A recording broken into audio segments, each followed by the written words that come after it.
마가복음 14장 41절입니다. 개역성경. 세 번째 오사 저희에게 이르시되 이제는 자고 쉬라.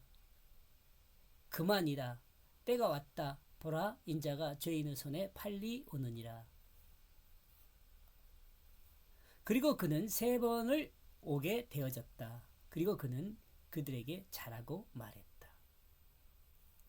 주님께서 세 번째 하나님 앞에 기도한 내용에 대해서는 아무런 언급이 없습니다. 아마도 예수님은 하나님께 설득되었고 묵상으로 기도했을 수 있습니다. 아무튼 예수님은 제자들에게 세 번째 왔습니다. 그러나 제자들이 잠들어 있다는 표현은 없습니다. 다만 이제 자고 쉬라고 말씀하십니다. 이렇게 볼 때 제자들이 잠들지 않고 깨어 기도하고 있었을지 모릅니다. 아니 그 지친 몸으로 깨어서 기도하고 있었다고 생각할 수 있습니다. 여기서 저희는 베드로와 야고보와 요한을 이야기합니다. 예수님은 하나님과의 협상이 끝났습니다. 예수님은 하나님의 뜻에 순종하기로 결정이 난 것입니다. 예수님은 모든 것을 알고 있기에 그 장소를 피하여 다른 곳으로 갈 수도 있었습니다. 여기서 예수님은 모든 것을 알고 있기에 다른 곳으로 피하여 갈 수도 있습니다. 그러나 예수님은 다른 장소로 피하지 않았습니다. 하나님의 뜻에 따라 하나님께서 정하신 구속사의 대속의 역사를 감당하기로 결정되었습니다. 이는 육신의 약함을 극복하고 하나님의 뜻을 향한 한 마음의 승리라 할 수 있습니다. 그러나 한편으로는 하나님의 뜻을 따르면서 하나님을 붙들고 하나님의 사랑을 받는 그것에서 순간적이나마 멀어지는 결과를 가져옵니다. 즉 이제 예수님은 하나님의 진노를 감당하는 상태가 됩니다. 이거 이해하시겠죠? 하나님의 사랑을 받는 그것에서 순간적이나마 멀어지는 결과를 가져옵니다. 즉 이제 예수님은 하나님의 진노를 감당하는 상태가 됩니다. 왜냐하면 모든 인류의 그 죄를 감당하고 그 진노를 감당할 것이기 때문에 그렇습니다. 그 남아있는 사람을 그리고 너희는 쉬라 하라. 그러니까 이 말은 밑에 설명 봅시다.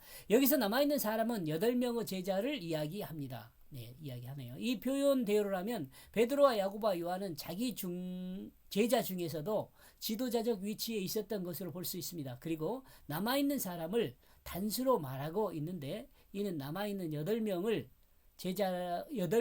제자를 통칭하여 말하고 있다고 볼 수 있습니다. 예를 들면 무리를 표현함에 있어서도 분명히 복수이지만 이때 한 무리라는 단수를 사용하는 경우들이 많기 때문에 그렇습니다.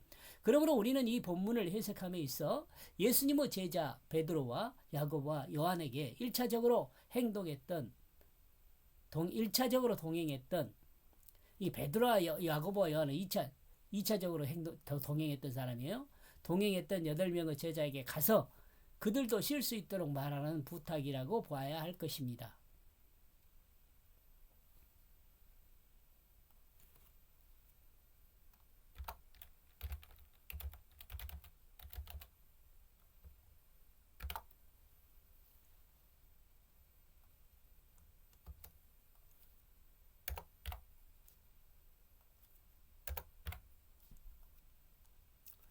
그는 현재 멀리 떠나 있다.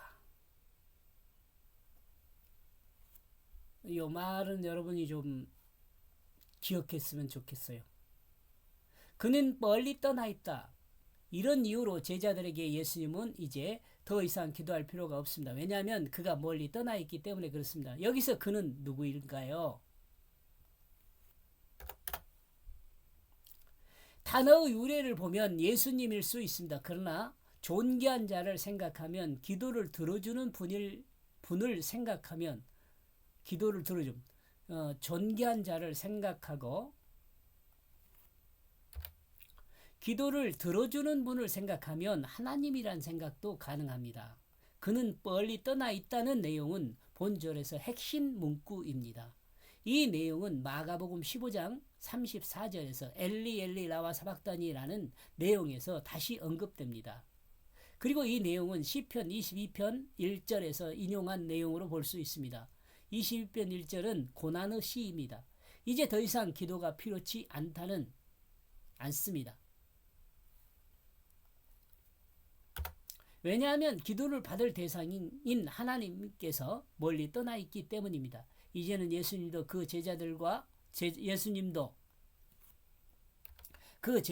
기도할 필요가 없습니다. 예수님은 하나님과 의사협상이 끝났습니다.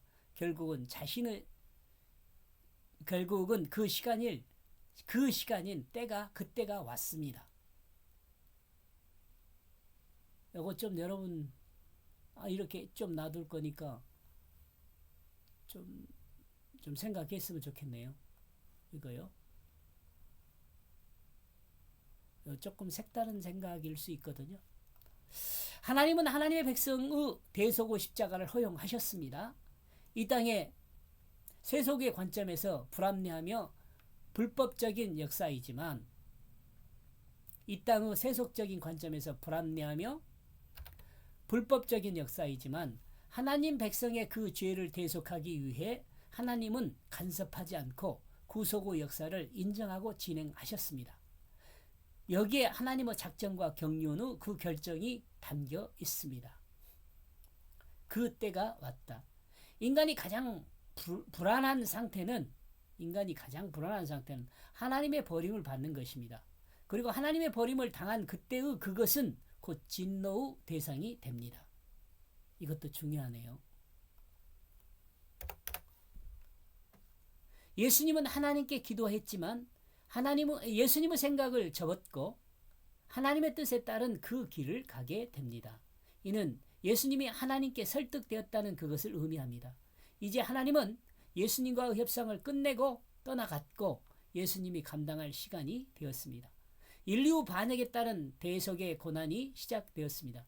하나님이 떠난 그 자리에는 하나님의 진노가 있습니다. 그 사람의 얼굴에 하나님의 그 아들이 팔리게 되는 그것을 보라. 인자라고 되어 있습니다. 이걸.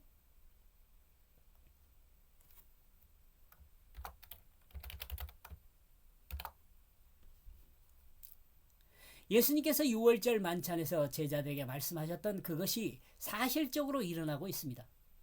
이제 때가 되어 예수님이 자기 제자의 손에 팔리는 그것을 제자들이 목도하게 됩니다.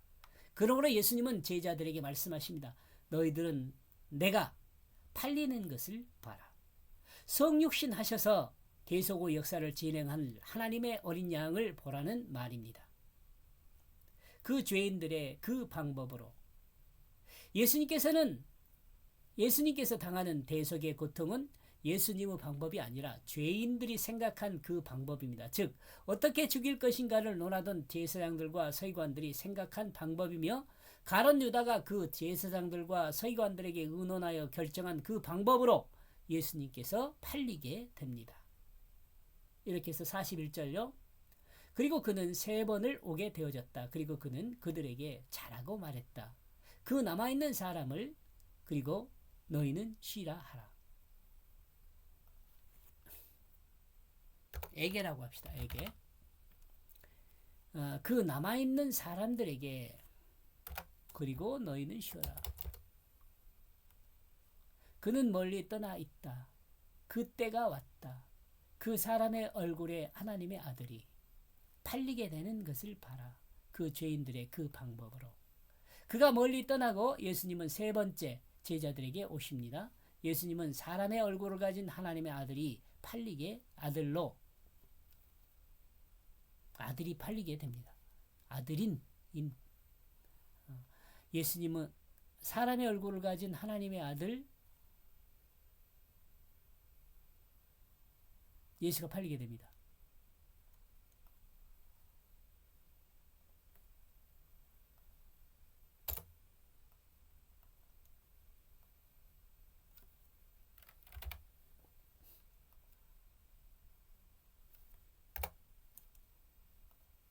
여기까지 보겠습니다. 고맙습니다.